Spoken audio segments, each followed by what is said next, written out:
अवधूत चिंतन श्री गुरुदेव दत्त. श्री स्वामी समर्थ. तुम्हा सगळ्यांचं आपल्या चॅनलमध्ये खूप खूप मनापासून स्वागत. आज आहे संकष्टी चतुर्थी.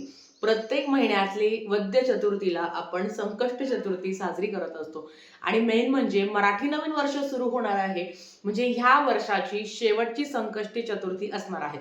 बऱ्याच लोकांना उपवास असतो, काही लोकांना उपवास धरणं शक्य होत नाही, पण ज्याला जशी जमेल तशी तो गणरायाची सेवा करत असतो. गणपती बाप्पा विघ्नहर्ता आहे, आपल्या आयुष्यात कधी दुःख संकट येऊ नये आणि जरी ते आली तरी सुद्धा त्याची तीव्रता कमी व्हावी म्हणून आपण गणरायाला प्रार्थना करत असतो. आज प्रत्येकाच्या घरात गणपती बाप्पाची मूर्ती असेलच, आणि जर असेल तर नक्कीच गणपती बाप्पांच्या मूर्तीवर आपल्याला जलाभिषेक करायचा आहे, म्हणजे काय, पाण्याचा अभिषेक करायचा आहे. कमीत कमी आपण एकदा तरी श्री गणपती अथर्व शीर्षम, त्याच्याबरोबर गणपती स्तोत्रम आणि एक माळ ओम गण गणपते नमः या मंत्राची आवर्जून करावी, जशी जमेल तशी. तुम्ही फक्त जलाभिषेक करत असताना, म्हणजे पाण्याचा अभिषेक करत असताना साधं ओम गण गणपते नमः ह्या मंत्राचा मंत्र जप 108 वेळा केला तरी चालेल. नाही शक्य होत तर कमीत कमी 1 वेळा गणपती अथर्व शीर्षमचं पठण करावं. दिवसभरात 21 दुर्वा गणपती बाप्पांना अतिशय प्रिय असतात.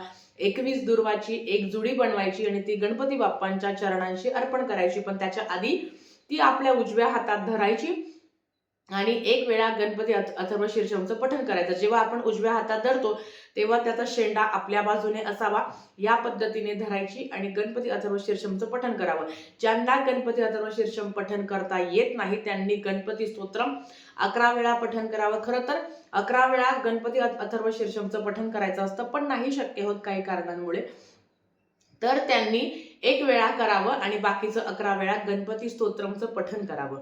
या पद्धतीने नाही काही जमत तर ओम गण गणपते नमः या मंत्राचा मंत्र जप करावा आणि त्या दुर्वाचा जो वरचा शेंडा असतो ना, वरचा जो भाग असतो, जुडीचा वरचा भाग, खाली आपण जिथे गाठण बांधलेली आहे, जो वरचा भाग आहे त्याला हळद कुंकू अर्पण करायची आणि गणपती बाप्पांच्या चरणांवर अर्पण करायचं. पण चरणांवर अर्पण करत असताना जो खालचा भाग आहे तो गणपती बाप्पांकडे असावा आणि जो वरचा भाग आहे तो समोर असावा. या पद्धतीने दुर्वा तुम्ही दिवसभरात कधी पण अर्पण करू शकता. आज एका मंत्राचा आपल्याला मंत्र जप करायचा आहे. मंगलमूर्ते विघ्नहरा दुरितनाशना कृपा करा. मंगलमूर्ती नाही, मंगलमूर्ते विघ्नहरा दुरितनाशना कृपा करा. ही सेवा इतकी प्रभावी आहे, असंख्य लोक ही सेवा करतात. 120 दिवसाची सेवा असते. रोज 121 वेळा या मंत्राचा मंत्र जप करायचा असतो. नाही शक्य होत तर आज तरी जेवढं जास्त जमेल तेवढं तुम्हाला ह्या मंत्राचा आपल्याला नामस्मरण करायचं आहे, उच्चारण करायचं आहे. मंगलमूर्ते विघ्नहरा दुरितनाशना कृपा करा. आता संध्याकाळी आपल्या आयुष्यात कधी विघ्न येऊ नये किंवा आलेलं विघ्न कमी व्हावं किंबहुना त्याची तीव्रता कमी व्हावी.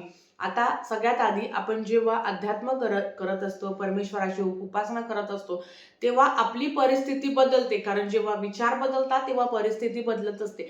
जेव्हा आपण एखादं मंत्र जप करतो, नामस्मरण करतो, तेव्हा मन हलकं होतं. मनातल्या ज्या काही वेदना आहेत त्या कमी होत्या आणि कुठंतरी असं वाटतं की परमेश्वर आहे आपल्यासोबत. मग अशा वेळेस आपल्याला जेव्हा चांगले विचार करत असतो तेव्हा चांगल्या कृती घडत असतात. म्हणून सांगते की आपल्या पण आयुष्यात कधी दुःख येऊ नये किंवा काही अडचणी असेल तर त्या कमी व्हाव्या, म्हणून प्रत्येक चतुर्थीला तुम्हाला काय करायचं आहे, खोबऱ्याचा तुकडा घ्यायचा छोटासा, तुमच्या साईज प्रमाणे, एवढा घ्या एवढा घ्या. आता तो कसं होऊन जाते ना, आपल्याला तो टाकायचाच असतो, म्हणून तो एवढासा छोटासा खोबऱ्याचा तुकडा जरी घेतला आणि त्याच्यावर 2 कापूर जाळायचे असतात देवासमोरच संध्याकाळी म्हणजे तुम्ही रात्री जरी ही सेवा केली तरी चालेल. तर एक छोटासा खोबऱ्याचा तुकडा घ्या, त्याच्यावर 2 भीमसेनी कापूर किंवा घरात जे कापूर तुमचे उपलब्ध आहे ते कापूर तुम्ही 2 टाकायचे. गणरायासमोर गणपती बाप्पांच्या मंदिरात जाऊन नाही करायची, घरातच करायची आहे, आपल्याला जाळायचे आहे. आणि आपल्याला ओम श्री विघ्नहर्ताय नमः, ओम श्री विघ्नहर्ताय नमः, ओम श्री विघ्नहर्ताय नमः या मंत्राचा जोपर्यंत ती अग्नी शांत होत नाही, जोपर्यंत तो जो आपण जो काही पेटवला आहे कापूर आणि खोबरं ते शांत होत नाही, तोपर्यंत ही सेवा करत राहायची आहे. आणि अर्थात सेवा करत असताना खाली काहीतरी वाटी घ्या किंवा एखादं ताट घ्या व्यवस्थित पद्धतीने. जोपर्यंत ती शांत होत नाही तोपर्यंत ओम श्री विघ्नहर्ताय नमः, ओम श्री विघ्नहर्ताय नमः या मंत्राचा मंत्र जप करायचा आहे. ती अग्नी शांत झाली की दर्शन करायचं आणि ते जे खोबरं आहे ते तुम्हाला निर्माल्यात टाकून द्यायचं आहे. आता तुम्ही दुसऱ्या दिवशी म्हणजे उद्या तुम्हाला हे निर्माल्यात टाकायचं आहे. या पद्धतीने तुम्हाला गणपती बाप्पांची सेवा करायची आहे. काही नाही ना जमत तर ओम गण गणपते नमः या मंत्राचा मंत्र जप करावा. जवळपास गणरायाचं मंदिर असेल तर तिथे जाऊन त्यांचं दर्शन घ्यावं. प्रत्येक गावात असं कुठलंच गाव नाही आहे की ज्या गावात गणपती बाप्पांचं मंदिर नाही आहे. नक्कीच आपल्याही गावात असतं. तिथे जाऊन तुम्ही सेवा करावी, उपासना करावी आणि छान पद्धतीने आज गणेश चतुर्थी आपल्याला साजरी करायची आहे. संध्याकाळी शक्य असेल तर गणपती बाप्पांना मोदकाचा नैवेद्य अर्पण करावा. अगदी साधे मोदक असेल किंवा जर तुम्हाला शक्य असेल तर तुम्ही उकडीचे करू शकता किंवा साधे जे आपण खडी साखर म्हणजे साखर आणि खोबरं बनवून जे तळणीचे आपण मोदक करतो ते तुम्ही करू शकता. नाही ना ते जमत तर फक्त गुळ खोबऱ्याचा नैवेद्य जरी दाखवला तरी हरकत नाही. या पद्धतीने आपल्याला करायचं आहे. प्रत्येकाने गणपती बाप्पांची सेवा करावी. प्रत्येकाच्या आयुष्यातील दुःख, संकट, वेदना कमी व्हावे आणि प्रत्येकाला मनशांती, शांती मिळावी हीच गणपती बाप्पांचरणी प्रार्थना करते. आणि आजचा व्हिडिओ इथेच थांबवते. आवडला असेल तर लाईक, शेअर, सबस्क्राईब करा. भेटूया परत अशाच एका नवीन व्हिडिओसोबत. तोपर्यंत श्री स्वामी समर्थ.